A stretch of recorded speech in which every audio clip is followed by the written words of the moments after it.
Zero Foxtrot does not profess to share or promote the opinions and beliefs expressed by show host or guests. The Stay Zero podcast was created to provide a platform for servicemen and women to share their stories. Due to the nature of this podcast, sensitive topics will arise. Conversations about combat, PTSD, drug use, and other such subjects will occur. Viewer discretion is advised. Welcome back to the Stay Zero podcast. My name is Zach, and I have Anna with me here today. Hello. Thank you for doing this. Yeah, thanks for having me. Cool. And you joined the Marine Corps, right? I did. Why did you do that? That's a damn good question. So my dad was in the Army, Okay. and he had. Just wanted to show him up, huh? I did. I did.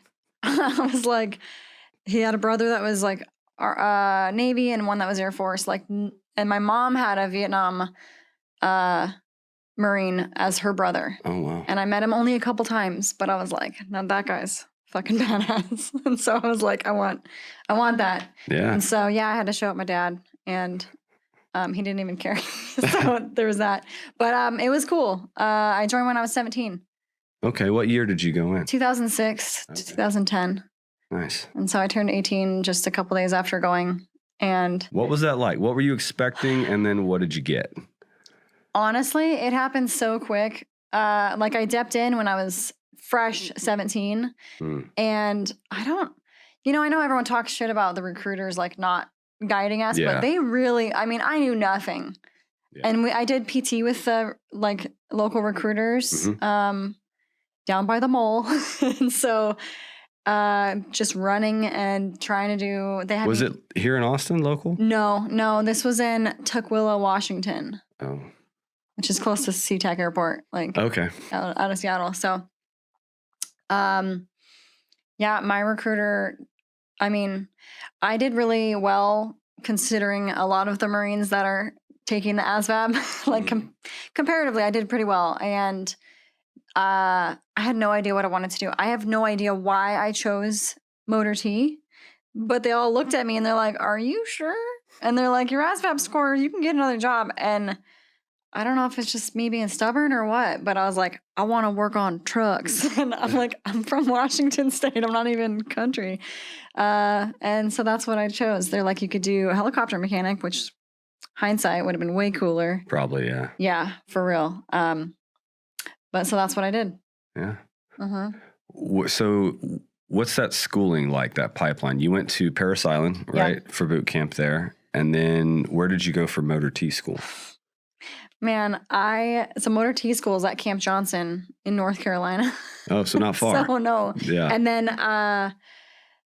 I went, because at first I was at, what's the combat school is right next to it. You know, you do those MCT or? Yeah, MCT. You do that. I went to West Coast. I have never touched foot in East Coast. So I went from Parris Island to these little camps outside of North Carolina, like Camp Lejeune. Okay. And then I just stayed in that area. Everything and all my training was right there. So I never left the Carolinas. Were there a lot of other women there with you? In Motor T? Yeah. Well, obviously in boot camp there was a lot of other women. When I got to MCT, I'm in a women's only platoon. So to me, yes, that's what we had. But in school, there was not a ton. But the ones that were with me, man, I remember this girl. She was from Wyoming. Woke up in the morning. First thing that she did was put a 4-finger pinch of Copenhagen in her lip. And I was just like, okay, now this job makes sense for you. I'm like, why am I here? Because that's hardcore. It was nasty. Are you more of a 2-finger pearl? I actually did start dipping. Yeah. But I felt like I remembered you saying that. Grizzly wintergreen. And I did enough I did it for to stay awake. Yeah. Because, we were just in holding for school for so long, and they would just sit us in this rainy tent. I remember watching Death by PowerPoint for whatever, just because they had to do something with us other than just PT all day. Yeah. And so I was dying. And so I just That's started what we all dipping. did. And I would just swallow it. If you can't smoke, you would dip. And in the sniper platoon, we couldn't smoke. And so everybody, and it was just like you had to stay awake. Yeah. In no other way. And they didn't allow you to have spit cups in there. That's brutal. In mine. That's so brutal. I did just enough you just to like. gut it, huh? Just oh, yeah. You can until you can't anymore. Right. And then one time I had too much that I swallowed and I was just like, no, never again. I don't even want to smell grizzly wintergreen. Don't even, because it's bad. That's funny. Yeah. Did you end up deploying? I did not. Okay. No. What did you do for your time? So when I got to, back to your original question, the expectation, I didn't really have one. Like I just knew that I was going to be a Marine and that it was going to be hard. And that I was going to have this awesome leadership and be a part of this community. So like that was really all it was, which was true. Yeah. But other than that, like I didn't know what day to day was going to look like. And so when I checked into my unit, it had already been, I think, a year because I had an injury in boot camp. So I was at Paris Island for 5 months instead of 13 weeks. Ouch. So 5 months. And then I went to MCT, which is 3 weeks. And then I did my MOS school, which is another 3 months, but I was in holding. So by the time I was already a Lance Corporal by the time I checked into my first unit, just because it had been so much time. Yeah. They said, welcome to the black hole of North Carolina. And I was like, cool. Because they only need so many mechanics on deployment. And my unit had a thing where they were sending everyone who had already gone for experience. They've already been experienced. So it's like this joke, like, oh yeah, like let's. How are you supposed to get experience if they don't send you there? Right. Like what happens when those guys get out? Right. And then you're sending. You have nobody that knows anything. I think it was just the current chain of command I had. They just didn't want to go with new. They wanted to take the guys that were gone. So I had a sergeant with me and I loved him and he was like so nice and he's married with young kids and he'd been in for 8 years sergeant because they wouldn't send him anymore. They wouldn't do anything for him. Like it was like suffocating. Yeah. And I mean, he ended up getting out because he's like, what is the point? They won't send me anywhere. And he wasn't a shitbag. So that was like, it's frustrating to watch because he's like a little heart. He's like, just let me, because you feel like you're not caught in the grind of this machine that has its own agenda and it doesn't always work for you. Yeah. And I mean, you feel like you're not worthy and not good enough if you don't deploy. Yeah. Like you feel like you're not pulling your weight. Right. It's like, I've been training. I want to play the game, coach. Put me in. Exactly. Yeah, I understand. I think a lot of people struggle with that. Yeah. It's getting on the deployment, and then it's, getting into combat. I didn't get into combat yet. I didn't get, And you're like, I was deployed, but I didn't do anything. Right. It's like, okay, where is the line? It just moves. Yeah. It never stops moving. I guarantee it. The guys, everyone feels that way. Yeah. And I mean, while active duty, I never got like upset about the pogue jokes. Like I get it. Well, and I'm a woman, so it really never really cut me that bad because it's like, yeah, and your point.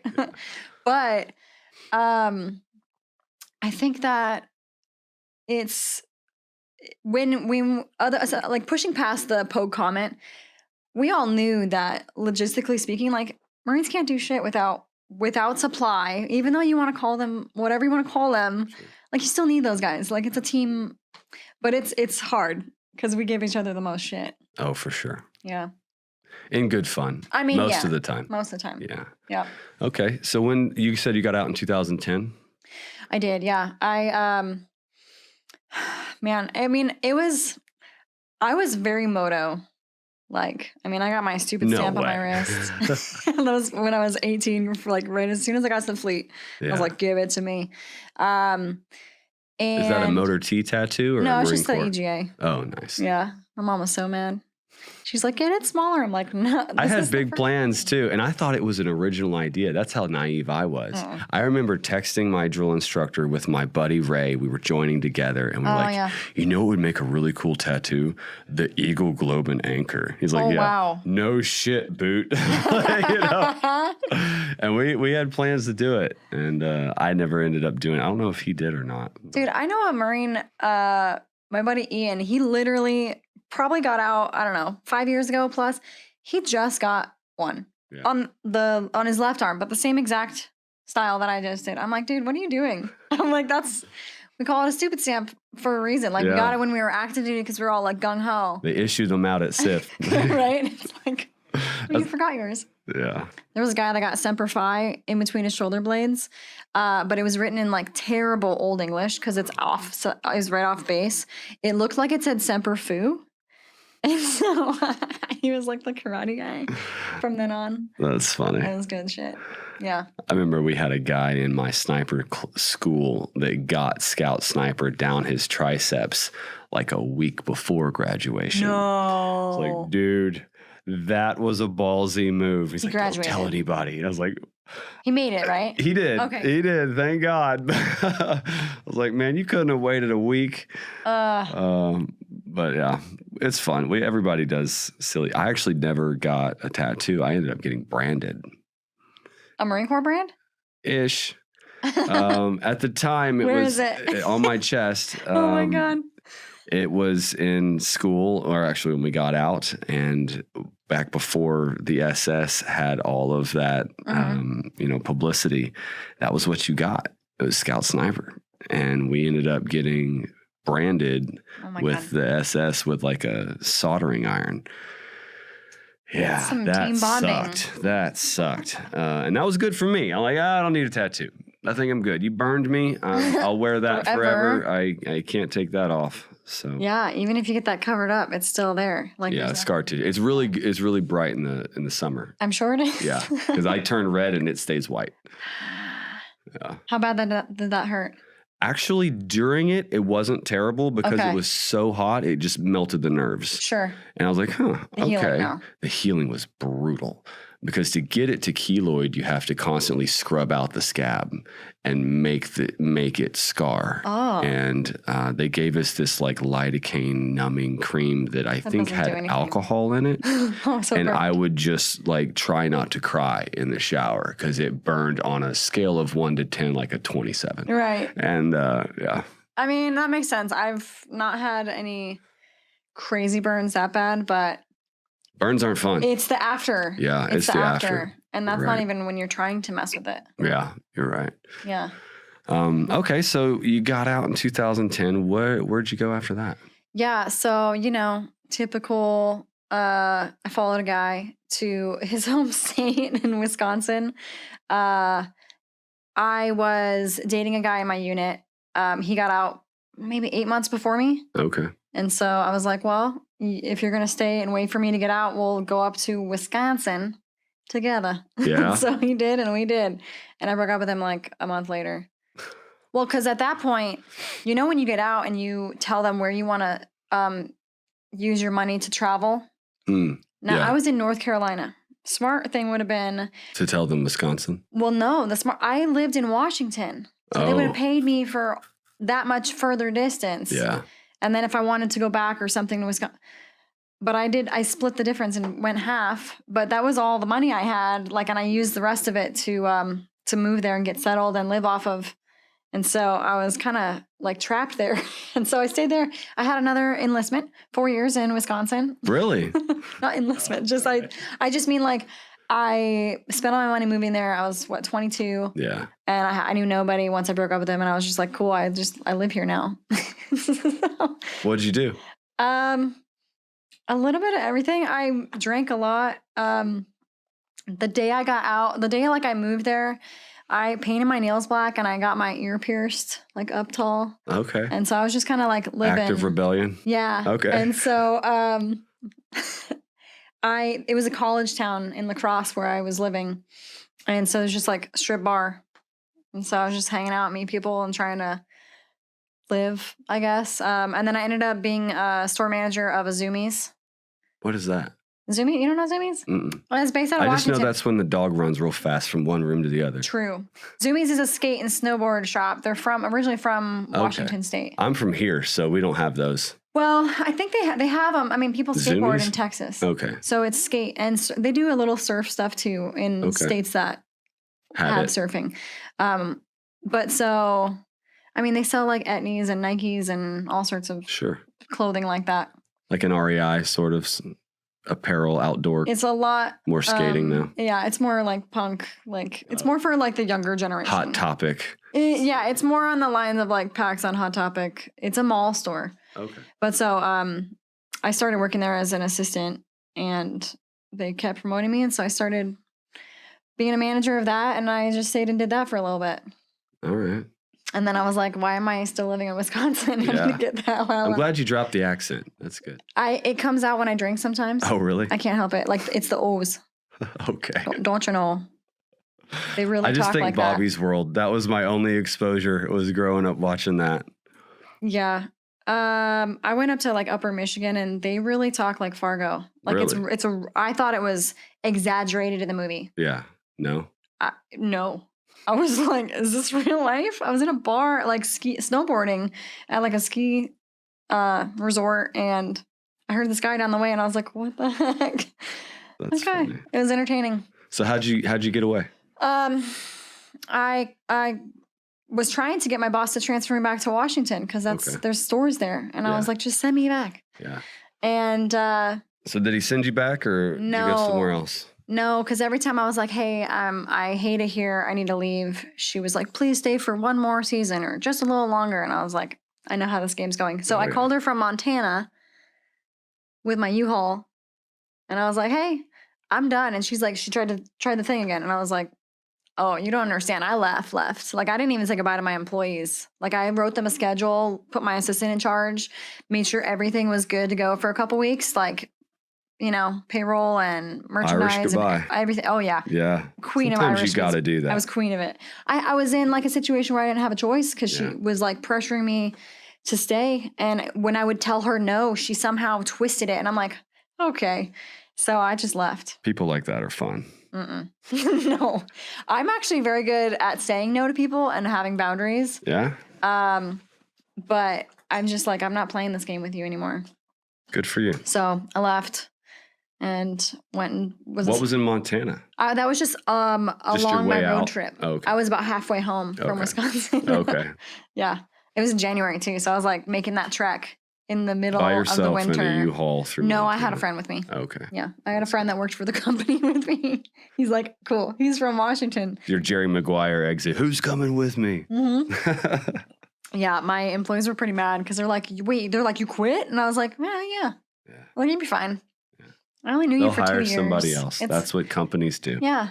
Yeah, it'll be all right. Exactly. And it was almost like, you know, you can't go AWOL without having consequences in the Marine Corps. Like, so it was almost like, you know, like, I'm doing it. What are you going to do about it? Nothing. You can't stop me. It's kind of fun to be able to do that. Yeah, it's like free. For 4 years, I fought for the freedoms I didn't have. Yeah, I know. And now I'm really glad to have them back. Yeah. Yeah, the ability to just leave. Yeah. That was probably one of my favorite things about contracting was that if it got too stupid, we'd just quit. Yeah. There was nothing they could do about it. And it changed the balance of power to a degree. Yeah. Because they did know that if they fucked around too much, they would find out. Hey, yeah. And they did, 2016, but it was good. Yeah. Okay, so you went back to Washington, and what were you doing there?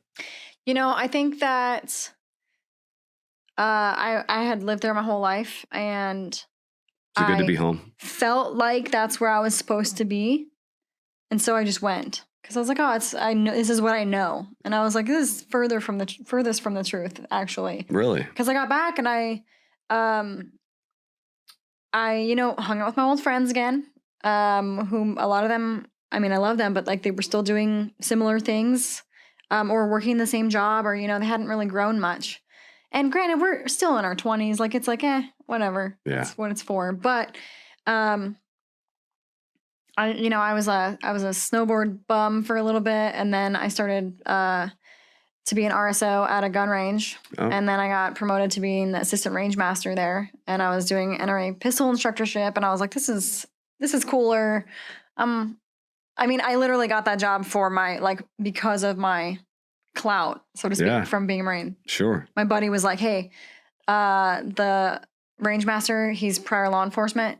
I'll tell him that you're a Marine. He'll hire you like immediately. And I was like, all right, I like that. It's cool. The community does work that way. I mean, it is a pro. It's pro. Yeah. Yeah.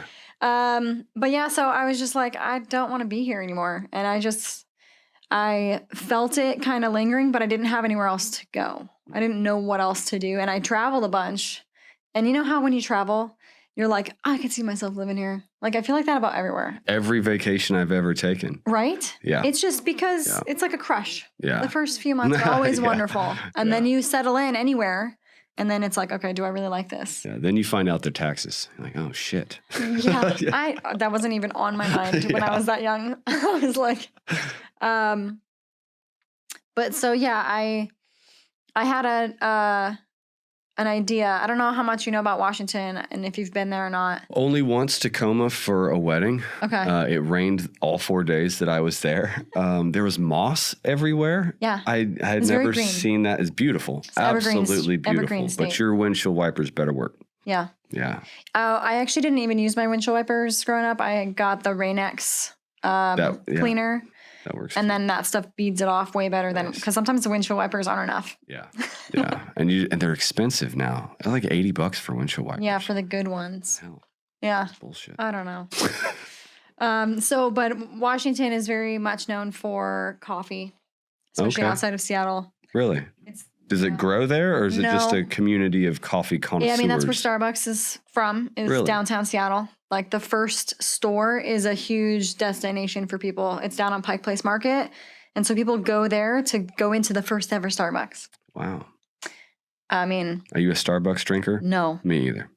Now, I've actually read the Starbucks book because I think the company... Oh, just like how their business became? Okay. The company is genius. Really? They're great marketers. They're awesome at what they've done and what they've created. Okay. I mean, their brand is great. People buy it and they don't even like coffee. Yeah. You know, like people want it. It's like Nike. Is it the best of what it is in its space? Maybe not, but people want it anyway. That's right. And they don't even know why, and they'll pay double the price for it. So that's right. I'm not knocking on them. I just personally don't like them. And so nobody in Washington that's from there drank Starbucks that I knew of. Really? Because the local coffee shops always did it better. And they weren't as expensive because it wasn't the brand. And so they were really cool. There were these little drive-through huts in gas station parking lots. And you could drive on either side, and it was really quick.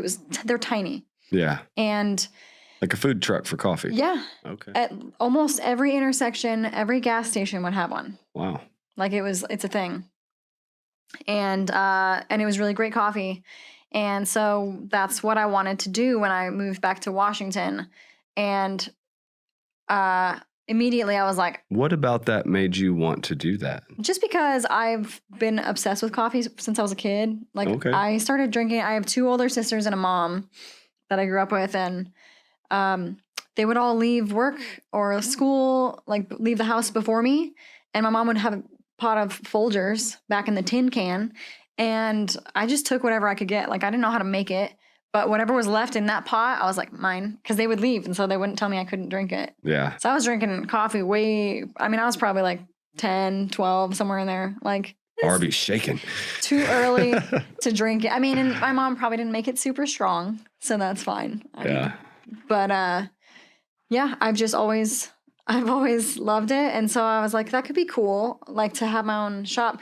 And to be honest with you, I wanted to open a bikini barista, but for men. Nice. So like coffee hooters. Yeah. That's cool. That's a thing in Washington, bikini baristas. Really? Actually all up and down the West Coast.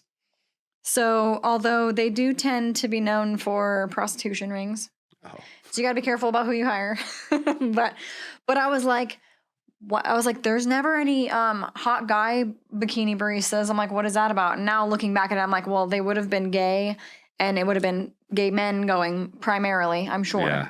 But like, so the concept is, and when I say bikini, I mean these women were wearing like G-strings and like pasties, like it's porn. Yeah. And one time I asked, sometimes the names of... Do you have an address for one of these?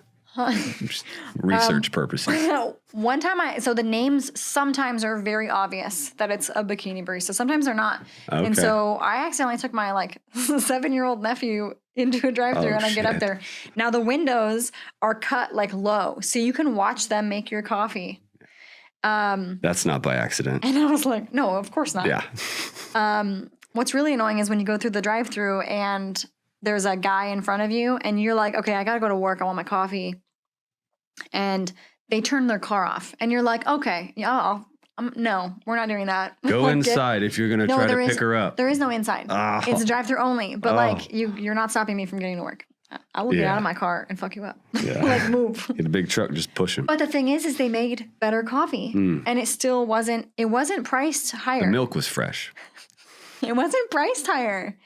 It was just that they got better tips, obviously. But so I actually went to one the whole time I was the assistant range master. I stopped at the bikini barista on my ways to work. She tried to recruit me, and I was like, "How much do you make? Let's seriously talk about this." Yeah, not that much, huh? Not more than I was making. And I'm like, "Listen, if you're gonna sell your body like this, at least make more money." Sure. Sure. What? I mean, no shame in your game, but I'm making the same amount, and I get to keep my clothes on and do cool shit. There's value there. Yeah, I'm like, I question you in your judgment, but. So you were going to one a whole bunch and you liked it, and how did you step into that space? I didn't. Okay. I immediately let my brain shut me down and be like, nope, you can't do that. You have no idea how to run a business, start a business, any of that. So all the things that we all tell ourselves. Yeah. Yeah. I was my biggest enemy, and I was like, because at that point I was probably 26 and I had my GI Bill still. And I was trying to figure out what I wanted to do. And that was just an idea that came to me. And I was like, no. And so I decided to go to school instead. Okay. What for? I was an X-ray tech. All right. Yeah. So. Security. Yeah. Yeah, I get it. I was getting closer to 30. And I was like, oh, I better go to school for something that's stable. Yeah. Something that I can do forever. Yeah. And something that's good money. Something realistic. Medical field will always exist. But then when I graduated in 2017, I started working downtown Seattle at the Level 1 Trauma Center, which was awesome. Yeah. Until COVID and all that stuff. Oh, wow. This is very recently. Yeah. So this is just kind of like the. Yeah. Yeah. Because I moved back to Washington in 2014. And then I started school in about a year after that, because it's a 2-year associate's degree specifically to be an X-ray tech. Okay. And so. What was the COVID situation up there? They're a pretty liberal state. And I know there was a little bit of a demarcation between political beliefs and how the response was to COVID. Yeah. Did you see the writing on the wall and bounce out, or were you? Yeah, I mean, essentially, yeah. And I mean, I'll try not to go too far down a rabbit hole here, but we got time. I mean, yeah. So Harborview was the cool place to work. I mean, it was not the best paying job, but it was the cool. But it was also, the downside was it was a state funded hospital, and so what that meant is all the homeless drug addicts right out front got to come in, and we had to take care of them. Yeah. They would literally try and go up to Swedish, the fancy one across the couple blocks away, and they'd say, "Nope, go to Harborview. It's free. We're not paying for you there." And they would reject people. So I quit before I was fired. Is basically what happened. Because I was one of the only people that was at my hospital that did not want to get the vaccine. Because, like you said, it's very left state. Most people were just even the ones that didn't want to get it, they're like, well, my job's more important. And I'm like, my job is not more important than my health. I had already gone through multiple mini careers at that point and ideas in my head that I'm like, I don't even know this is forever. I'm not doing that for my body. That trade-off isn't worth it to me. Good for you. And so I left in April, and I would have been fired in November. Wow. I have friends that still work there. And I mean, I have one of my best friends that I met while I was there. She didn't want to get it. And she's like, I'm at 20 years in. She's like, if I don't, like, she was like 6 months away from getting her pension or whatever. She's like, you know, she just got married. She's like, I'm trying to have a kid because she just hit 40 and she has a healthy baby boy. Like, that's good. But I'm like, but she was like, this is terrible. I don't want to do this. And so she stayed, but she's told me that there's nobody left in that hospital that has not been vaccinated against COVID. And it's like crazy because I know I would have been fired. Like, so I left before. Did she end up getting vaccinated to stay? Yeah, she did. Yeah. Well, at least she had her kid. That's good. Yeah. I know that's some of the scare. Yeah, what I mean, I know a lot of people that are like embarrassed, ashamed now of it, and that they don't even want to talk about it because they felt such pressure to do it. And so she, you know, a lot of people are in that boat. And I'm not here to judge anyone. I did what I felt was right for me, and I just hope that everyone that wasn't like pressured ends up being healthy and okay in the future. You know, like that's all I can hope for. But yeah, it was hard because it was such a cool job. Like I loved doing what I did, and I didn't want to leave. I was like, this is my career for sure. It was great. I was having fun. Like, I bet, because like state hospitals, you got the homeless thing in there, and you just never know what you're going to see. It was exciting.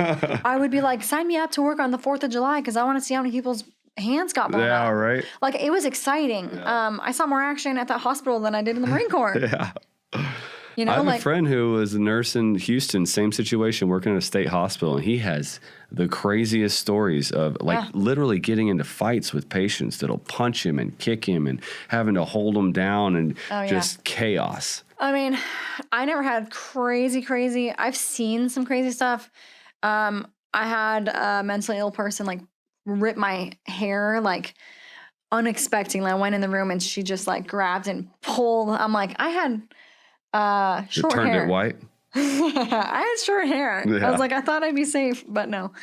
But just injury-wise, yeah, it's the level 1 trauma. I mean, you see everything. Yeah, level 1's where it's at.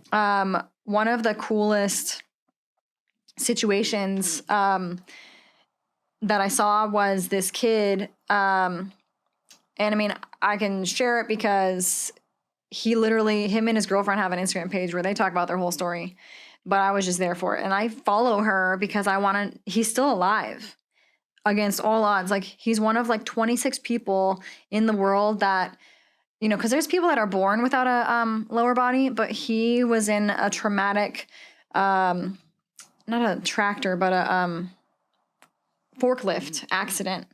It rolled over, like the soft dirt gave out underneath him and it rolled over, broke his pelvis beyond repair. And so they slowly started removing his body, and then they kept as much as they could, but wow, he was 18. Oh man. And so he's literally just a torso, and he's missing an arm, and it was crazy watching him. And we would go do x-rays of him and check on him that way. And so that one, I will never forget that. No kidding. The only thing I've ever seen like that, I think, was Jerry Springer. There was a guy that rode a skateboard and would push himself. You ever see that guy? I feel like that sounds familiar. I watched a lot of daytime TV as a kid. But there's a lot of, I don't know, I'm going to butcher his name, but Nick Sorrento or I don't know, something like that. Okay. He's a motivational speaker, and I think he was born like that. Wow. But there's only of the people that end up having the surgeries to remove their body after they've already lived a life with limbs. Yeah. There's only 26 people in the world that have lived after. And so this kid is a miracle. You know, it's cool to see. And his girlfriend was there the whole time, and now I don't know if they actually got married or whatnot, but she's still with him. And so I'm like, it's crazy. That is crazy. That's a really huge sacrifice for both, and to stay together through that. That's awesome. Yeah. I have a lot of questions about that. I know. You know, how does all of that work? I mean, I don't know. We don't have to go into it because neither of us, I assume, know. But okay. Well, yeah, I know. I'm pretty sure he lost that. Yeah. Although, how do you go to the bathroom? he's got a bag. Okay. He's got a bag. Just a colostomy bag now. Yeah. That's hard. Yeah. Better than dead, though. Yeah. Okay, so you stood up for yourself. Yep. You made a decision, a hard decision, and you left. And did that bring you to Austin? It brought me to Texas. What made you had you been here? Did you? So it's a weird, it's like a weird story, I guess. So while I was active duty, I don't know why, but all of the Marines I was stationed with at Motor T, they were from Ohio or Texas. Yep. And I'm like, I don't know if that's where all the mechanics in the world come from, I guess, but Ohio or Texas. Yep. And so I was like, these Texas, okay, first of all, have you ever met a Marine fresh out of boot camp? I know you have. I was one once. So you know how annoying we are to yeah. people who are not us? Oh, yeah. We talk like our drill instructors. And I don't know why we adopt that bullshit. It sounds awful. But there's I knife-handed everyone. There's like a 6-month period where like you're just mimicking the dumb shit that your drill instructor said. Oh, I love when the women didn't have the frog voice, but the guys always did it. I loved hearing them do that because I was like, I just didn't hear it, but it was entertaining. Yeah. So, where was I going with that? Why you came to Texas? Yeah, so add Texan into that mix, and that's just one obnoxious person. Oh, yeah, for sure. Because Texans outside of Texas are the most prideful people I've ever met. Like, they just love Texas. That's fair. And I didn't understand that until I lived here. And I'm not from Texas originally, but now catch me outside of Texas, I will be one of those annoying people because I'll be like, what'd you say about Texas? I don't even know. I've been here for like 2.5 years. I'm like, I love it more than I love my life. Okay. So it's like, what is in the water here? So. Cow piss. Yeah, it's possible. Very possible.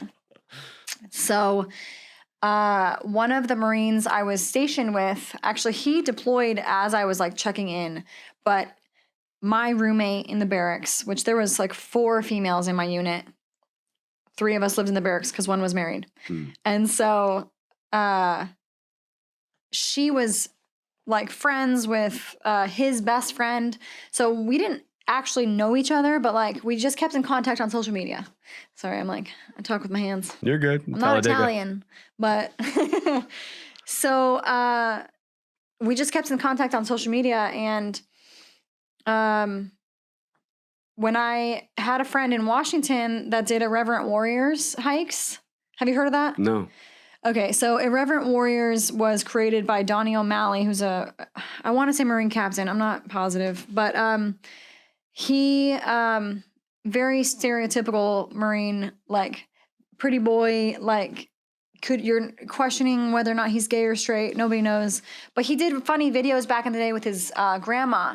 And I think he actually is Italian. And so there was like funny videos. That's how he started getting big on social media. Okay. So he created, he's got Vet TV too. Oh, wow. So I don't know if that's solely him or if he was just a part of it. But Irreverent Warriors is a nonprofit. And it's hikes in cities near you to build camaraderie. It's only for veterans. So your kids and your spouses can come volunteer, but they cannot hike with us. Like, you can't sit with us. It's for the shenanigans. Yeah. It's for that. It's like that little time to live and reconnect with people. And I've seen a lot of good come of it. Sometimes people party too much and it's just dumb. But a lot of people have reconnected with people from their units in other states or just made friends that way in their local community. And it's good to not feel alone. So that's the whole purpose. Yeah. A lot of people travel to different, because Texas alone has 7 hikes throughout the year. Because there's so many big cities and it's all spread out. Is it in town? Are they doing rural hikes? It's fancy pub crawl. I mean, not as many bar stops. Not as many bar stops as a pub crawl, but there will be a couple, and then people are always putting stuff in their backpacks, even though you're not supposed to, whatever. But so I was picturing like a Go Ruck thing where you're like hiking the green belt or something. Boots, silkies, and a pack. Okay. Flags.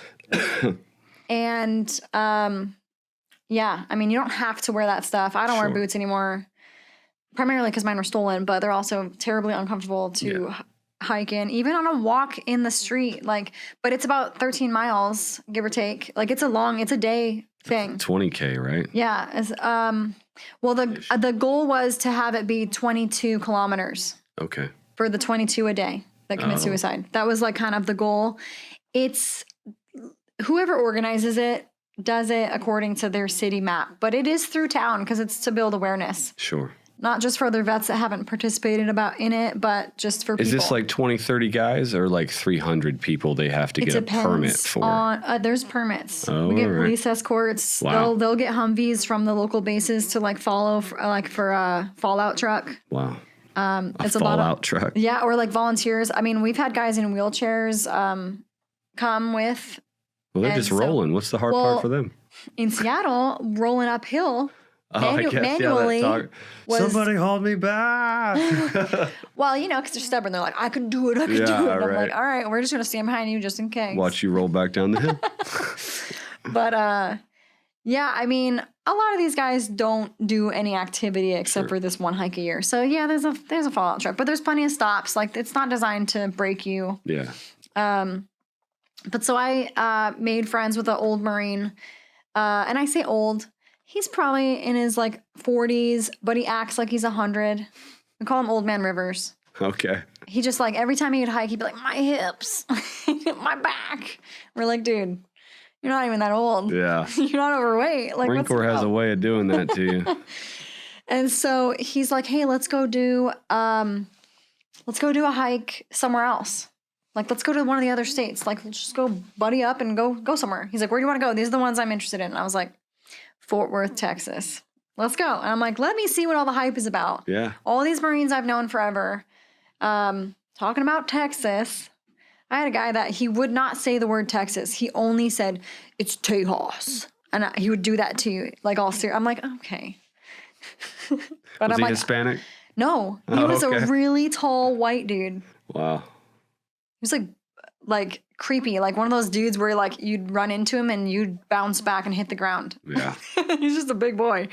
And so planned the trip with Old Man Rivers to Fort Worth.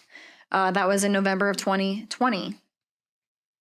And so he ended up canceling on me last minute. And he's a construction guy. He's like, I gotta work, sorry. And I was like, cool, I already bought my flight. I was like, I'm going. IHOPs down here have senior citizen discounts. They didn't tell him that. Yeah, I'll let him know. What'd you think of Fort Worth? I decided to go anyway by myself, which I had kind of fallen out of doing things alone like that used to not be a big deal for me. And then, I don't know, there was somewhere in the middle where I was like, uncomfortable. And it's not as much fun to do something alone, no matter what it is. I don't know. I disagree. Sometimes it really can be. I can be someone very different alone versus when I bring a friend. Sure. I've actually done some events recently where my friends are like, oh, that sounds so cool. I'm like, you're not allowed to come. And they're like, what? And I'm like, because I'm going to feel weird with you there. Yeah, this is my thing. Get out of here. I've been like, I'm sorry. I love you, but no. And so I'm a solo pooper. That's my preference. But other than that, I usually find it's more fun if I have a friend. But I understand what you're saying. Situational. Yeah. Sure. It just depends on what it is. It can be uncomfortable to do. I just skydove. I did skydiving this year on my birthday. For real or in the tunnel? For real. How was that? I've never done it. It's okay. All right. I don't feel the need to do it again. Okay. But I did it. Yeah. And the only reason I really did it, I had never been like, oh, it's on my bucket list. I had never wanted to do it, but I didn't like that I was invited by 2 people in the last 6 months. And my first response was, no. No. Yeah. And I was like, oh, is that fear talking? And I'm like, no, I'm not going to let that win. So I'm going to do it just to say that I've done it. Okay. But you know who I did it with? Who? Not one of my best friends. Not someone who's done it before. I did it with a 70-year-old woman who had always wanted to do it and needed someone to go with her. I met her in the Chamber of Commerce. Wow. And her son, who is a Marine in California, active duty, always wanted to go with her and was never able to make it work time-wise. So I hope he's not mad at me for taking his mom skydiving. But that's cool. But I went with this woman that I barely knew her. And it was more comfortable for me to do it with her than I would not have wanted to do it with a friend. And so sometimes situations are... Yeah. Share a moment with a stranger. Yeah. That's cool. Well, now her and I are bonded forever. Absolutely. How did she like it? She loved it. She doing it again? She said she would go with her son again. That's cool. Now, I won't not go, but... You're going to seek it out. I'm not going to seek it out. Yeah. I'm like, I did it. I mean, it's not... What I didn't like was the free-falling part. The wind is, like, in your mouth. You cannot breathe. Really? And it's like... just because it's so strong, you can't, like, put your head out the window. Yeah.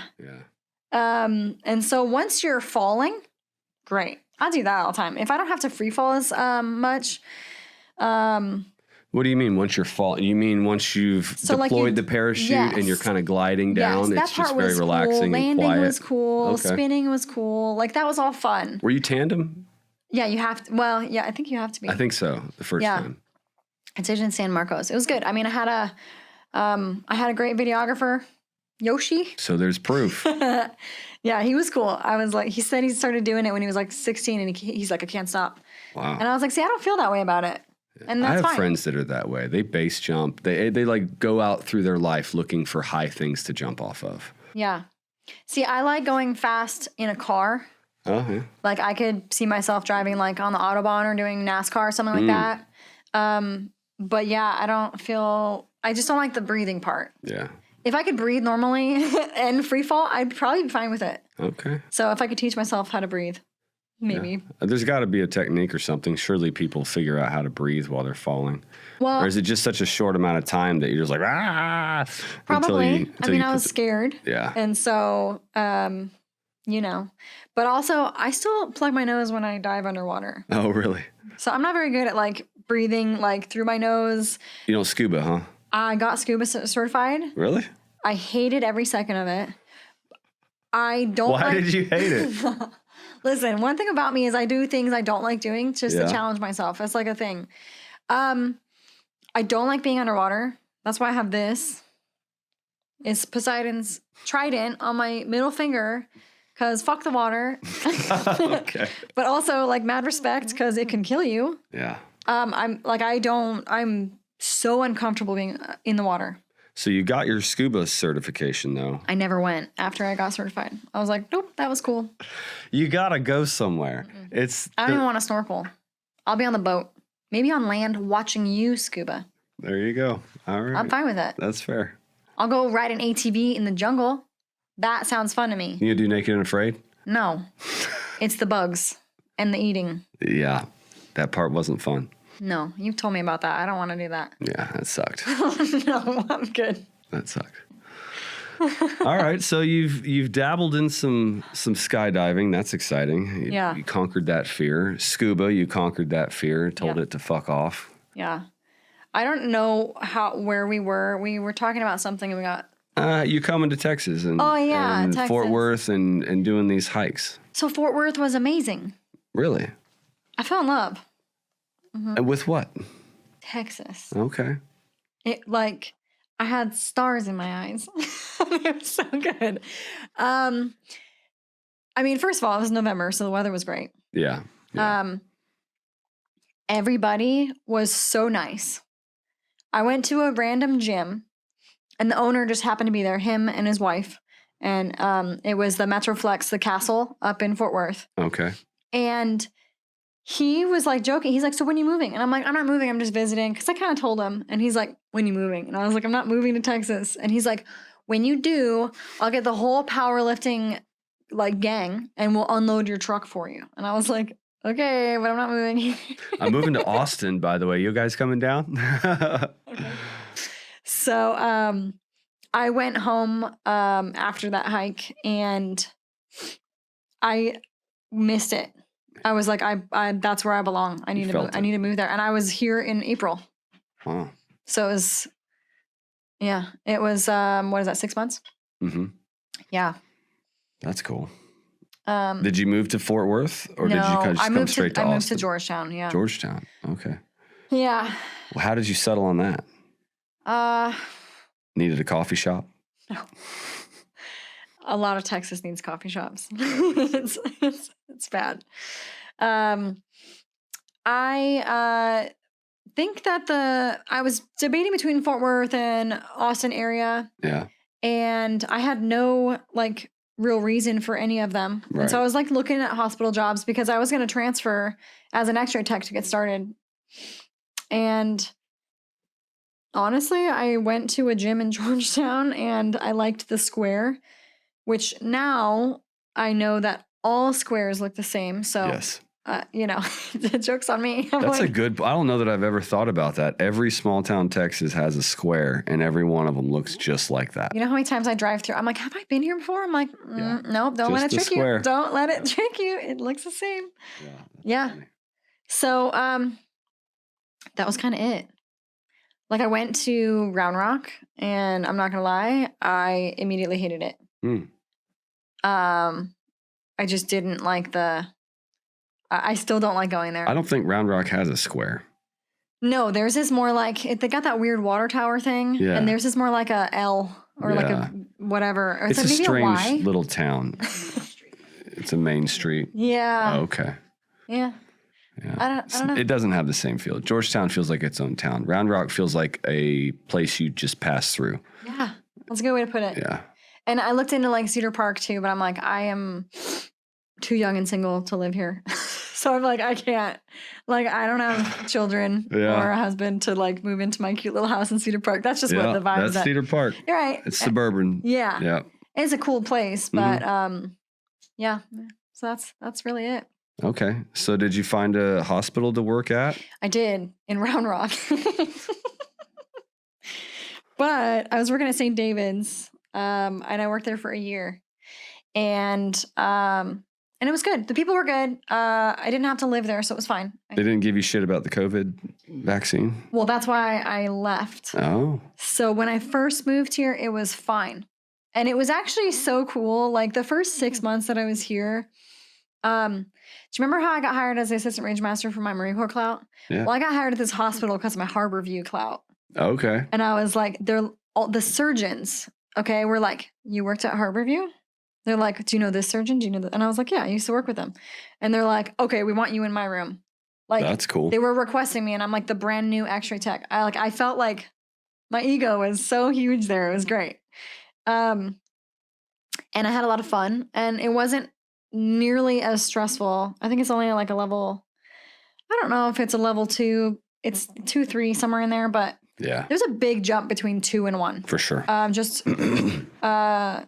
I mean, for those that don't know, like a level 1, you have to have every single type of emergency doctor and operational capability on staff or on call at all times. And so if they don't have the money for it, they can't do it. So you won't get a lot of traumas there. Yeah. But I saw some cool stuff at that hospital as well. Met some good people.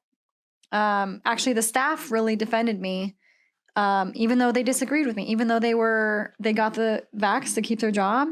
A lot of them were like, this is stupid. You shouldn't have to do that. And they were like fighting for me, which I was like, where am I? like Texas. Okay.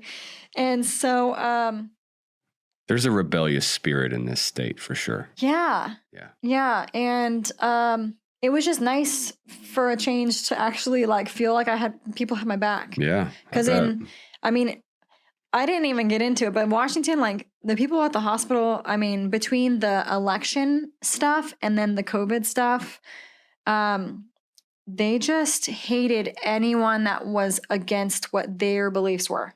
And when I say hate, it was hate. Here, it's like, I think you're dumb and I think you're wrong, but do whatever. You know what I mean? It's totally different vibe. But there, it's like, you should die. Yeah. And I'm like, okay. I spent a lot of time by myself sitting in an X-ray room because I didn't want to be around the people that I worked with who 6 months prior to all the crazy were my friends. And so it was a weird time. And so I was very excited to get out. So yeah, I worked there for a year, and it was just this last year, which is 2022. they were like, okay, well, you don't have to get vaccinated, but you're going to have to wear an N95 mask. All day, every day. Mm-hmm. Yeah. And I was like, no, I'm not going to do that. We're already wearing these stupid paper ones that literally on the box say does not prevent against COVID-19. It says it on the box. I think there was just a need to do something. Sure. They didn't know what to do, so let's do something that gives a visual that we did something. Yeah. Regardless of whether it made any sense or not. Yeah, it was really frustrating being on the inside of the healthcare system because we know better. Mm-hmm. We know that it doesn't work. Why are you pretending it does? And so it was really frustrating to watch my peers and doctors read something and then do the complete opposite. And I'm like, are you stupid? Like, what is the purpose? It was challenging for sure. Yeah. So I told them no, and they were like, okay, well, if you keep showing up without wearing it, we're going to give you 3 write-ups and you'll be fired. And I was like, okay. And I was at that point, I was like, I already, like you said, like saw the writing in the wall. Like I wasn't going to be doing this forever. Did you make them fire you? So I was going to. Yeah. After what would have been my second write-up, after I showed up that day. And mind you, I was having these conversations in my manager's office, both of us without a mask on. So it's like, they clearly like don't believe in it or think they're not scared of me or, worried. It's just for show. Yeah. The CEO of the hospital would like walk around and like, he'd have his mask off. And I'm like, what are we doing? Like, so. It's Idiocracy. Yeah. Have you watched that movie recently? Oh, yeah. It's a documentary now. It's been promoted. Yeah. That's true. We do have Crocs. I have Crocs. Yeah. So I guess I was not the only person that was like, this is stupid because not only do people not want to wear a mask you can't breathe out of, that you're not supposed to wear for that long daily, but it looked different than the ones that our peers were going to wear when they went into like, a room where you actually needed to wear it. Like a surgical room. No, you don't even wear those. I'm talking about someone who has been proven to have like COVID? No, not necessarily. Well, yeah, either COVID, but like, what am I thinking? I don't even know the names of anything. I like, as soon as I left, I'm like deleting information from my brain. That's okay. But anyway, they looked different. And so a lot of nurses I heard throughout the whole hospital were causing a stink. They're like, so you're asking us to wear a scarlet letter that is now going to tell everyone around us what our vaccination status is? And they're like, that's not okay. Oh. And so they stopped it. But at this point in time, I was like, I'm already done.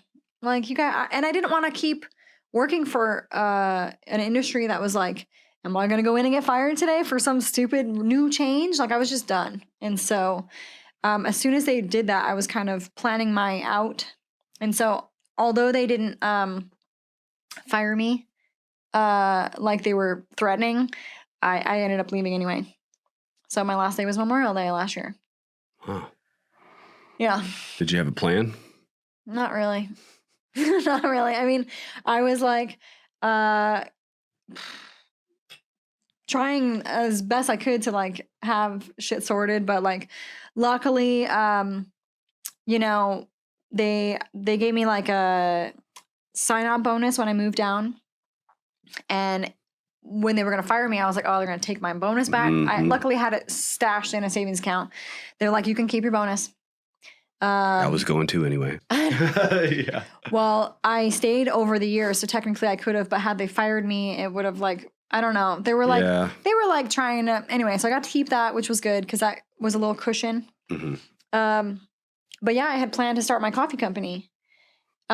But as you may or may not know, it takes a while to actually make profit off of business. So yes. Yes. Although I had a plan, it wasn't necessarily like set in stone how I was going to live moving forward. So that I'm just kind of winging still. We all are. We're all winging it. Honestly, I keep thinking about that and I'm like, how is this different? Like I may not know where my money's going to come from, but I can figure that out.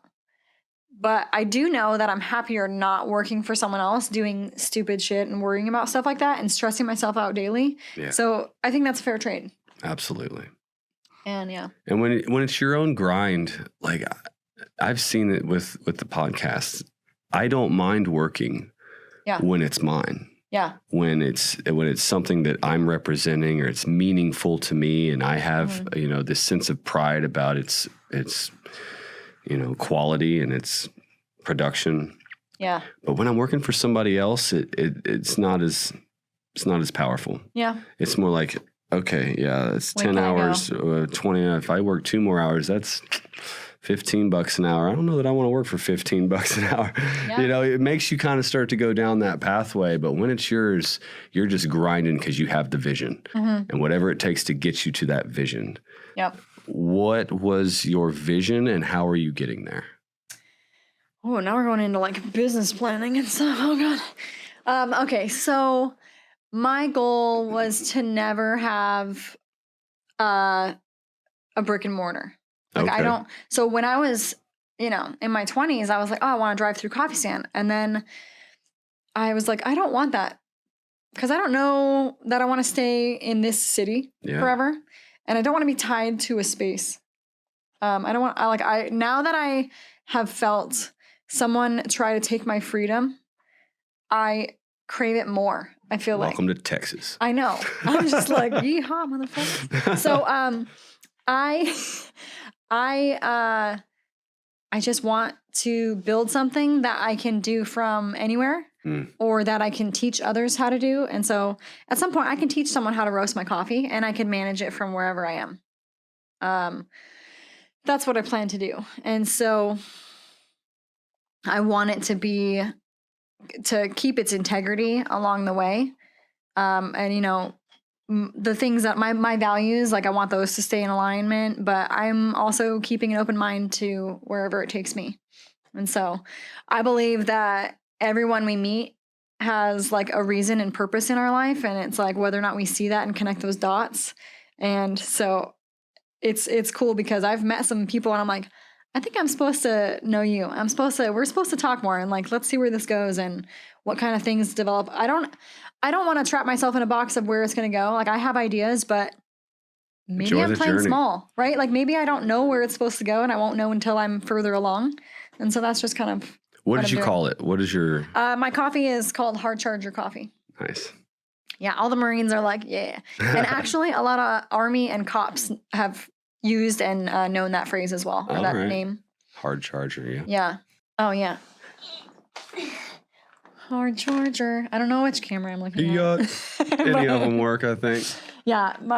I have 4 roasts and I ship everywhere, which is cool. Where do you source your beans from?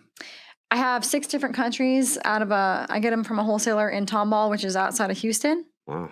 And so Can you tell the difference in the geographical origin when you're roasting it? I can tell the difference by looking at the raw green beans. Like they look different in color and size. Man, that smells good. Like you just grabbed the bag and now I smell the coffee. It's fresh roasted. Wow. The thing about grocery stores is you don't know how long the coffee's been on the shelf. Coffee, if it's in a sealed bag in whole bean form, can be good for 6 months to a year. When it's ground, it's less because the gases are escaping faster during that grinding process. So what if your coffee is about to expire and you buy it at the grocery store and it's like on the edge? Yeah. I don't want my coffee in stores because of that reason. So I fresh roast it for people. And I don't recommend buying in bulk unless you have a lot of people consuming it or unless you know that it's been roasted fresh. Because then it bulk can last you 6 months. And do you ship it ground already or in whole bean form? Whichever people prefer. I bought an industrial grinder so I can do it for people. Wow. Whereas a lot of people just buy like those home grinders. Like those, what boggles my mind is, the further you get into like something where you learn about. Rabbit hole. Well, but it's like, to me, it seems so common sense. And then I'm like, oh, no, the average person doesn't know this. And so I'm just like, people think that ground coffee means one thing. When in reality, when you grind a coffee for a different type of brewing system, it needs to be ground differently. Really? People don't know that. So like if you're going to make cold brew, if you're going to make French press, if you're going to refill a K-cup or use just a traditional drip pot, they all are different levels of coarseness. Okay. Now, you may or may not notice a difference, but there will be a difference in flavor if the water to coffee ratio isn't the same. And so if you're going to grind at home, which is the best way to do it, you should get one of the grinders that you can adjust to what kind of brewer you have. Okay. That's good to know. Yeah. And the reason I say brew it at home or grind it at home is because it'll stay fresher longer. So part of the reason why I want to do this business is I want to teach people about coffee too. You know, like everyone's like, oh, it's organic. And it's like, okay, tell me more. Like farmers are not in America. So most of their coffee is organic because they don't use the chemicals like we do in our food. And it's like, people can stamp, oh, this is gluten-free coffee. It's like it sounds free-range coffee beans. It sounds cooler, but it doesn't necessarily mean you know what you think. It's a marketing label now. 100%. Yeah. So, but it's been fun. I've learned a lot. I mean, I taught myself how to roast in my garage. How did you teach yourself that? YouTube. YouTube's great, isn't it? Right? I don't know what we did as kids without that shit. Kids now don't even realize how good they have it. I remember trying to go to the library to find things that I was interested in that didn't exist. And now you can just YouTube literally anything. Yeah. It's really cool. I mean, I don't know what your thoughts are on Elon Musk, but he's like, you don't Is he going to buy YouTube? I hope he does. He's like, you don't even need college anymore. Yeah, no. He's like, you can teach yourself anything on YouTube. And I took that to heart and I was like, okay. It's true. It's absolutely true. You probably watch open heart surgery on YouTube. Yeah. You can learn a lot of stuff on YouTube. I mean, I think people should spend more time watching educational videos on YouTube versus mindlessly scrolling on social media. Yeah, for sure. For sure. It's tough. Like my kid loves YouTube and it's like, we don't want him on screens because it does affect his behavior and like the stimulus. Yeah. It like builds him up and it takes us like a day to detox his ass from an hour of YouTube. Oy. But as well as how you use it. Right? Are we watching these ding, ding, ding, ding videos where it's just like almost every 2 seconds there's some other stimuli hitting him? Yeah. Or is it like an instructional thing that's a little bit more slow and a little more methodical that is forcing him to keep his attention but on a topic that he likes? Yeah. It's tricky. How you use it, right? Yeah, I don't know. I mean, personally, every time I've ever had a break from my phone or social media, I always feel so much better. Yeah. And I mean, I remember one day my Instagram wasn't working for like 2 days. Like it wouldn't, it was like, you know how apps just like they just shut down? Yeah. And at first I was like, oh, this is so irritating. I like tried to reinstall it. I tried all these things. And Turn I your was phone off, back on again. I did all the things. Shake it.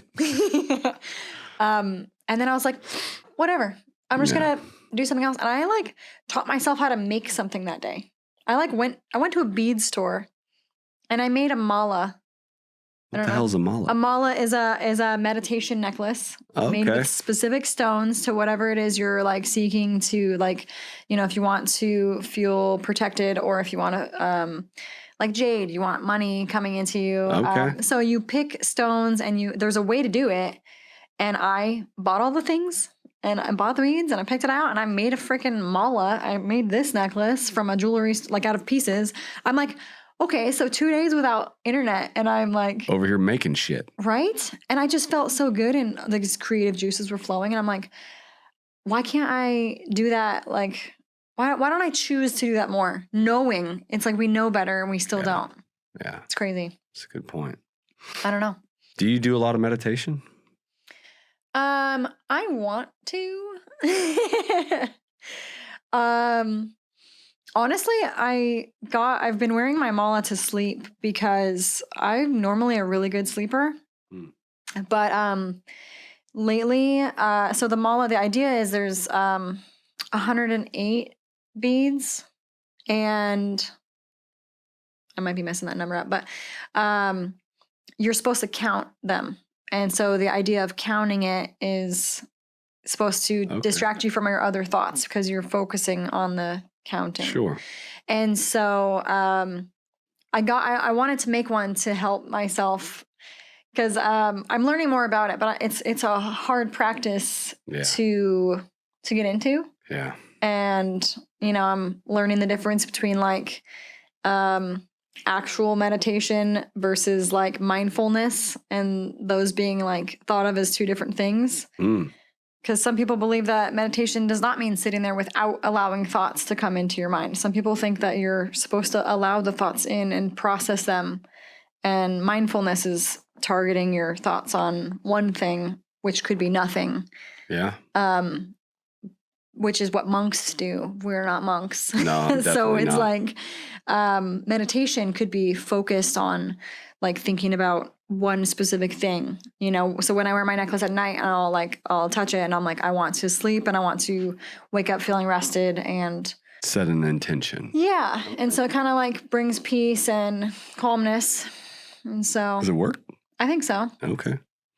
I've tried some meditation. I'm still trying. I forget to do it, and then I don't have the habit. Yeah. And the time that I seem to like doing it the most is right at sunup. But that requires me to get up before sunup, and that's a challenge too. Yeah. But I don't think I do so much mindfulness as try to do nothing and just like breathe and focus. It helps me to have a guided, because I can't do it without the guided yet. Yeah. Like telling me to breathe in and breathe out, or maybe I'll forget. I don't know. But yeah.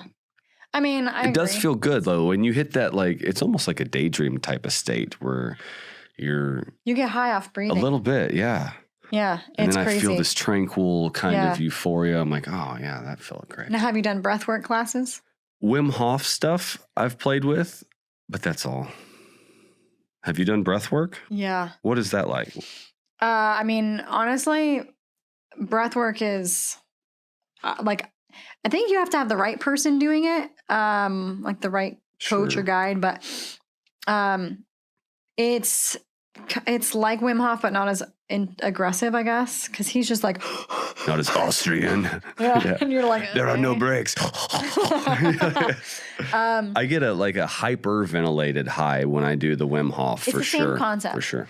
So this, the types that I've done, you're laying on your back in a room. There's music and lights going. The mood is set, and you're doing a belly breath and then a chest breath and then pushing it all out through your mouth. Okay. And there's different forms, but that's the kind that I've done. That's worked really well. Okay. You get so, what's it called when you don't have oxygen in your body? Hypoxic. Yes. You get cramps in your hands. Oh. My face will like start to get tingly. It's crazy, but it feels, you're literally high off of breathing. The breathing technique. But it can lead to a somatic release, which is something I think we all need more of. And so, tell me what that is.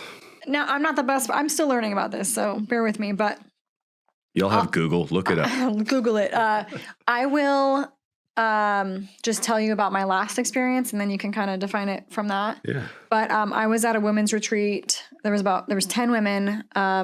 And the woman that led it, and then the breathwork woman, who I'm actually going to see again in about a week and a half. She's all the way up, and I'm doing a 12-hour drive to St. Louis to go see her again because she was that good. Wow. And so we're laying on the ground, and she kind of guides you through like things that maybe she wants you to think about, or she's walking around watching, so she knows what we're going through and like what we're feeling. And the songs are like meant for this. It's crazy. And so there was a point in time, and she also does Reiki. There was a point in time, which like energy work with their hands by touching your body. And there was a point in time where I was like thinking of something, and it's almost making me emotional right now. I swear to God, she put her hand on my shoulder just lightly, and I cried so hard. It was like I needed it to come out. Wow. It was crazy. I was fighting it. Mm-hmm. And then she touched my shoulder, and I was like, oh. Just melted. Yeah. That's awesome. And so I'm actually taking my kid and my friend up to go see her. We're going to do it together in about a week and a half. Wow. Because I want to go back, and I want them to experience it. Because I'm like, it's better than counseling. It's better than anything I've done. Very cool. Again, I've done it like at yoga studios where they're like, oh yeah, we'll do breath work. It's not necessarily the same. Yeah. This woman is, when you walk up to this woman, you can feel her energy. I'm familiar. Yeah. I've done my own kind of retreat with people that are like that, where you're like, these are angels. Yeah. Like, I don't know what voodoo y'all have, but you just feel safe. Yeah. Around them. Yeah. Like you feel like their energy around their body is literally hugging you. And you're just like, oh, I can relax. I can breathe. Yeah. And I'm familiar with the belly and then the chest and the blow it out. And I forget what it's called too. We did it. There's so many different at that techniques. retreat I went to as well. And so how long was that retreat? That was a weekend. Okay. So 2 days. Yeah. And there's no medications. You're just doing breath work and like some yoga, group talk. No, I mean, the breath work was just part of it. We had a sound bath. A woman that came at another time. We did like a fire and ice event. What was the fire and ice? Sauna and then ice bath back to back. And then a lot of it was like, I mean, the woman that she gave us journals, and she had us journal at the end of the day, like to process things. So I was like, okay, that's more helpful than I thought it would be, writing down. Like, organize your thoughts. I mean, right? Yeah. Get them down. Yeah. That's awesome. I feel like the more they just stay trapped in your head, it's just exhausting. Yes. And overwhelming. Yes. I can't get them out unless I write them down, organize them, and make sense of them. And then I seem to be able to get rid of them and put them away. Honestly, I had someone teach me this thing just called like a brain dump. I don't know if you know who Rob Bailey is. He's got a company called Flag Nor Fail with his wife. They're like in the bodybuilding space. Okay. But I did a breathwork class at one of their events that I went to in Montana a couple of years ago, and it was equally good by this guy that learned about it in like Mexico or something, and all right, had a release there as well. But he was talking about brain dumps, and he's like, you have to be moving your body, like go on a 10-minute walk, and just, he's like, you can record it into like your voice memo or something, but honestly, just saying it out loud. I need to do my laundry today.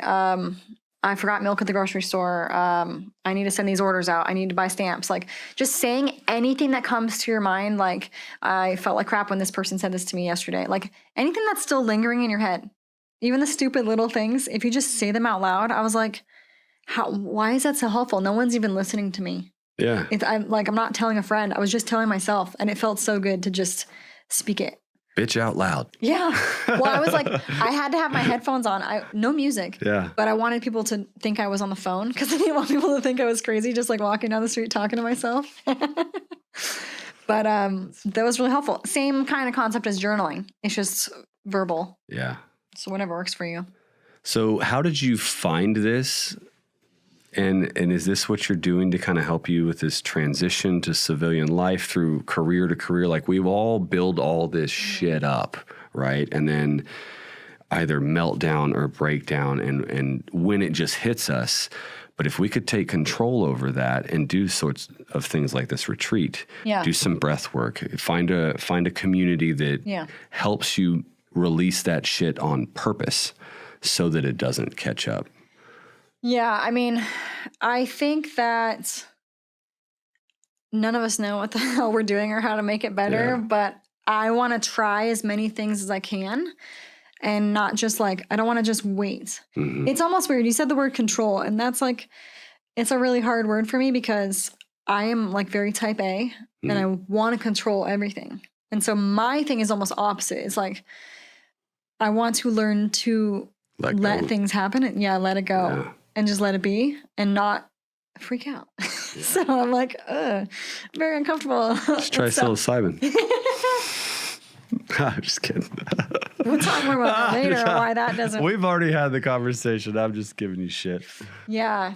Actually, my friend is doing some research on why or how to help someone like me that is like because I heard on a podcast this morning that psilocybin is the reason why it's supposed to work so well is for it shuts down the part of your brain that puts you into an alert. So that way you can process the things that are there without having your body respond in like the fight or flight. Yeah. So it's supposed to block those receptors. This was like a doctor that was being interviewed on a podcast, so I don't know. Having done it many times, I can tell you that makes a lot of sense. Yeah. Because like my ability to think and process and just have things come to me, it's almost like it just happens. Yeah. And maybe that is how that's working. Well, let me tell you, I have high security bodyguards in front of my receptors that don't allow blockage. Okay? Yeah. If that's the case. Yeah. They're like, not around here, Pana. Like, not around here. So it's like. Well, it sounds like you found what's working for you. That retreat, the sound bath, the breath work, which is everything that we do at the one that I go to, just minus the medicine. Yeah. And so if that's working, I think that we all are different. Yeah. And just find what works. Had I known about this when I got out of the Marine Corps? Oh, man. Right? Like, we had a guy that I think I'm going to have him on the podcast in his 70s that was a Cobra pilot in Vietnam. Yeah. And for 52 years felt like there was this monster in him that tainted anything good he ever did. Yeah.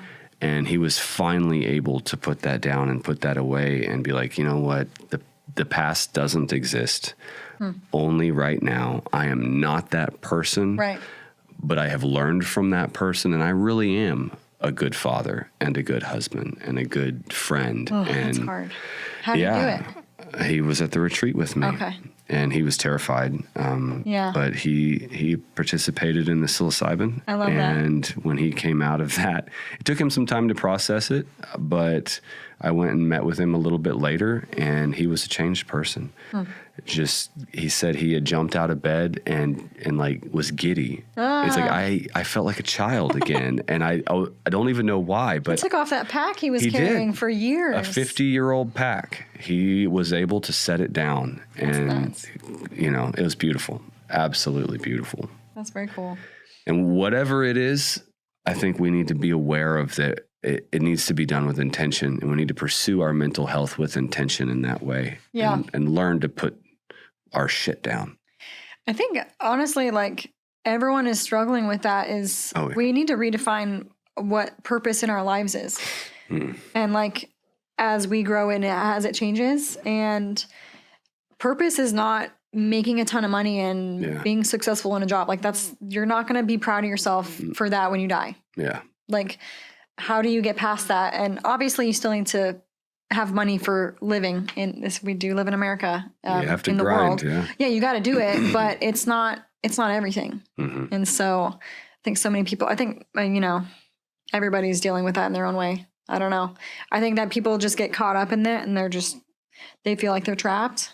It gets consuming because there's so many things. There's social media, there's work, there's colleagues, there's family, there's bills, and it's hard to get all of that to go away and turn that off and to have control over it. And then remember, this is what I really need to make time for now. Yeah. As a father, it's my son, and I struggle every day to make that time, but I try to be present in moments when he wants to play and just do whatever he's wanting to do. Yeah. It might not be fun for me, but it's not for me, right? Right. It's for him. Yeah. And those core memories. Yeah. And that was what that retreat really showed me, was that I'm getting consumed in all the noise of my life. And it's there. I can't make it go away because we still have to grind. I still have to have a job. I still have to, support my family somehow. But I can have intention with it and put my hand on that and decide when it's on and when it's off. Yeah. Yeah. And I mean, it's not going to get any easier. Like, I feel like I was talking to a friend a while ago, and we were just like, I thought life would kind of get mellow. Easier. Yeah. And it's like, okay, so life in general, base gets harder. We get better at managing it, but it's continuously getting harder at a faster speed. But then also we have everything outside, like the media and all of these things, and I feel like for the first time in my life, I've been having anxiety attacks. I've been having panic attacks. I'm like, what the? Yeah. I mean, I know I'm type A, like very controlled, but I've never been panicky, like, because I'm like, I got this. And I'm like, I'm in a constant physical state of like fear, paranoia, like crazy because of everything that I read and see on the internet. And I'm like, dude, it's so hard because we're already trying to manage everything that's in our life. And they add that. And it's like, I can't imagine how someone who was already anxious has felt the last few years, because I was never like that. Yeah. And it's impacted me. And so I can imagine those people are way, way higher stressed. Yeah. People can't go to work, can't keep jobs. They're afraid of everything. I'm sure. Absolutely.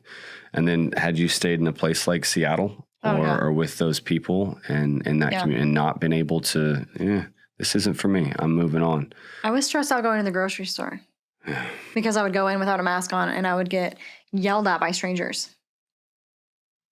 I started going to pick up. Can't be that afraid. You're standing right in front of me. I mean, it didn't stop me, but I was like, I don't need to be, I wouldn't, before I would leave my house, it was, I could feel it. Yeah. And it's like, it's not that I give a shit that I'm getting yelled at by like a 17-year-old kid that works at Safeway. Right. Stocking shelves. Like, I don't give a shit what you think, dumbass. Like, but it was like, nobody wants to invite this conflict and chaos into their life. And so I'm like, this is for my groceries to feed me and my kid. Like, what? Why is this stressful? I'm like, might as well be out hunting a lion. Like that's the level of stress it was. At least that lion doesn't talk shit. I know, right? I know what he's after. Yeah. Yeah, I think it adds up. And whether we consciously are aware of it or not, it does. Yeah. And I'm glad that you found a place to put it down. Yeah. That's cool. I think that, I'm going to continue to try new things. Sure. And who knows what I'll settle on. I hope next time I talk to you, I'm meditating all the time. Me too. I need to be better with it. My wife frowns at me when I skip it. And like I was listening to someone the other day, they were like, I want to get to a point where you don't need your phone to do it. Because the idea of needing someone, and now there are steps, you have to take baby steps, do what you gotta do. But the idea of needing a phone to tell you to breathe is so counterproductive in my mind. I'm like, I get it. Try just stop breathing for a while. You'll remember. Right? Yeah. But that's why it's good to surround yourself with people that are doing things. Mm-hmm. And if you don't know, like, how to do any of it, you could YouTube whatever, but just, it's better to have someone to ask questions to. Yeah. Because YouTube's great to just show you what that person knows or what that person's doing, but it isn't an interactive, like, yeah, I see that, but how does this part work? You don't get that answer. Right. You just get to go back down the rabbit hole and see if somebody has it. And I remember that from just learning guitar. Yeah. It was way more productive to have a person to bounce things off with and show me the little thing than just try to mirror what I was watching on a screen. Well, and it brings you from the point of, okay, you can learn about something, but then you got to start doing it. And so a lot of people get stuck in that. Okay, well, I know about it, but I'm not practicing it. Yeah. And that's the key thing there, is actually doing it. But where have you found your purpose at now? Right now, having Summer, so Summer's my niece, so having her in my life in the way that she is, so I adopted her in 2019. She is a few months from being an 18-year-old. Wow. And having her in my life has changed things dramatically. Big factor on why I made the quick moves to get us down here was also because I didn't want her to stay in the schools up there, and I didn't want her to have to be forced into something. I didn't want our lives chosen for us, and they seem to be done that way up there. So, right now it's like her, and then also I feel like I want to help people of where I was. You know what I mean? So, sure. I am not claiming to be a pro or to know all these things, but I am 5 years ahead of where I was at one point, and there are people that are stuck there and that they don't know where to go. Yeah. And so I want to help like Summer and everybody else I can, fast forward. I just want as many people, I get so excited because I try and show Summer everything that I'm like, you're 10 years ahead of where I was mentally because we talk about these things, and I'm like, you're going to be I mean, everyone's got their own shit. You're going to have problems. We all fuck our kids up somehow. But I'm like, you're just so far ahead. And that's great. And I want everyone I know, everyone I come in contact with, I want them to be like leapfrogging over me. I just want to share knowledge. I'm like soaking things in and learning and sharing. That's just what I want to do. And so I don't necessarily have like a thing that I want to share. But I mean, I guess if I had to label it, it would be like growth and working on yourself and finding yourself and living a purposeful life, even though I'm still in that journey myself. We all are. Right. I mean, it never stops. And it changes as it goes. Right? Exactly. As she comes into your life, she becomes the focus of that. And as she becomes a young woman and moves on, your focus will change. Exactly. Yeah, that's cool. I know. It's going to be fun in like a year. I'm going to be like, okay, cool. Now what? Yeah. Yeah. Does she have a plan? What's she going to do? No. Okay. Honestly, I'm taking her on a Euro trip next year. Really? Yeah. Okay. I don't know. We'll see. It's an election year, so hopefully I can still travel normally. Where do you want to go in Europe? I want to go to Rome. I'm just Italy in general. Have you ever been? No. Okay. The only place I've been to in Europe are Croatia, Ireland, and Scotland, and London. But that was for not as long. And so she wants to go to Paris. I don't know. I'm like, I don't think you understand how expensive and snooty people are, but it's a historical place. And Rome is too, right? I'm about Rome it. is too. I've been to Italy, and Venice was very cool. Mm-hmm. Rome felt very touristy. I know it will be, but I gotta see the Colosseum. But the Colosseum is super cool, right?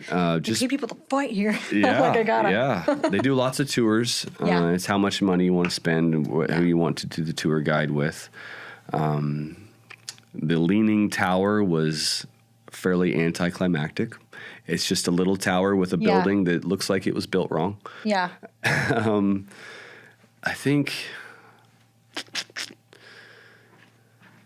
all in all, it was a really good. Florence was my favorite place. Florence was very cool. It's a smaller town, but it's like very urban. Mm-hmm. There's lots of tall buildings, all inside apartment complexes.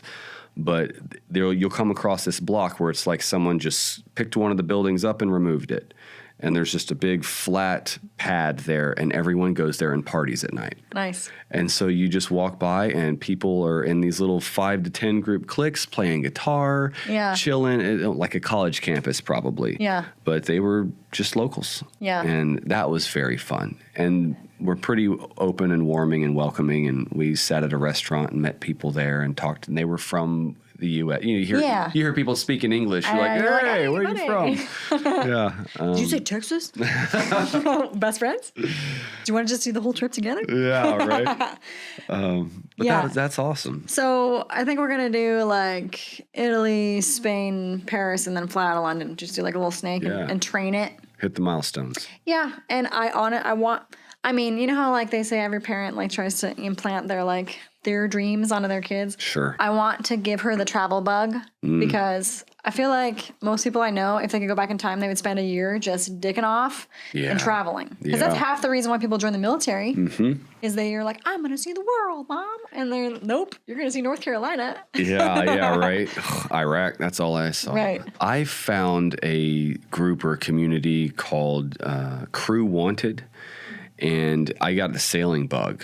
For my honeymoon. We got our sailing captain's licenses. Nice. And then I found that there's this whole community where you can log in, and it has people that are sailing all over the world, some of them circumnavigating, some of them just going from like New Zealand to the Philippines or to wherever. And they'll post up like, hey, looking for 2 or 3 people to go from here to here. A lot of times your expenses are covered. Just get yourself down there and you learn how to sail. You can see the world and do it very, very cheaply. That's cool. I was like, man, if I'd have seen that at 19 instead of, That's what I'm saying. That would have been incredible. And like, she's already expressed to me that at some point she wants to have a family and like kids. Do it now, girl. And I'm like, just go travel because she's an artist. So I've already told her, I'm like, you do not need college. And I'm like, you need a portfolio with your work, and you need to decide, like, because you can teach yourself graphic design. She's already got Procreate and all that stuff. Yeah. I'm like, you can do it all. You just have to put the work in and create it. Right. Teach her how to travel cheap, take good pictures. Yeah. And she'll pave her way. Yeah. And so that's kind of what I want to do is get her. I just want her to open her mind. And I mean, it's already open so much living in another state. Yeah. You know, I know people want to keep their kid in like one home for their whole life. And while that stability is good. Sure. And if you can do that and travel and still teach them that way, that'd be the ideal way to do it. Yeah. That wasn't how I was doing it. So I think it'll be good for her. Yeah. And I think that stability like that can also be very restrictive. Right. And then they start to develop a fear of stepping outside of that comfort zone. Yeah. And that's one of the things that I started to roll my head around with each new phase of my life is I'm just really extending my bubble of comfort. Yeah. Until I ended up naked in the Colombian jungle, right? Maybe my bubble's too big. But naked, yeah. balls deep. I'm just kidding. In the mud. But yeah, it's just, where's your bubble of comfort right now, and what little thing could you do to push it out a little bit? Yeah. And then you have genuine confidence. Yeah. That's awesome. Have you ever seen the movie Bubble Boy? I have, but very long time ago. Jake Gyllenhaal, right? Yeah. Yeah.